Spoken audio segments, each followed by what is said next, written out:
Ladies and gentlemen, now it's time for the nation's sharpest opinion. And what I'm focusing on tonight is what the Supreme Court of India has said today. The Supreme Court of India has not just upheld the undeniable right of women in this country to be entitled to maintenance after divorce, it has once again reinforced the true secular nature of our democracy, that the law of the land must be equal for all women and men.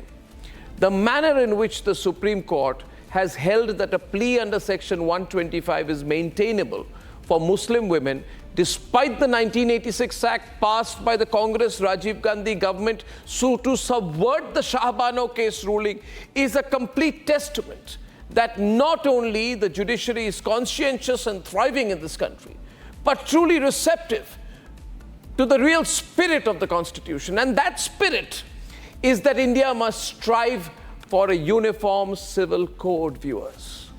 I know many of you have been thinking about this since the result on the 4th of June. What will happen to the promise of a uniform civil code? And the reason I'm picking this up today, because I believe that whatever the verdict, whatever the numbers, this country has to do what is right. And the Prime Minister must do what is right. Uniform Civil Code is right. Parliament must do what is right. The Uniform Civil Code is right for all of us.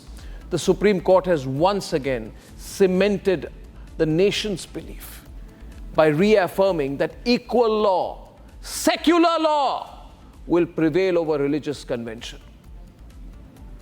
Ladies and gentlemen, the opposition in this country has time and again, with no bearing of the Constitution's true ethos, opposed the UCC and made India's diversity a cause for division rather than its greatest strength. And tonight I say the government must watch this judgment of the Supreme Court very closely. And the government must understand that a numbers game cannot be a hindrance in the path of realizing the UCC.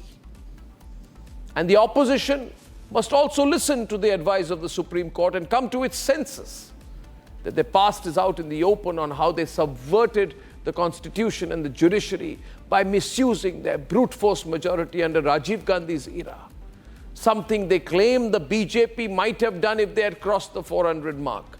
Well, tonight I say the Constitution of India has resolved for a uniform civil code. The people of India have resolved for a uniform civil code.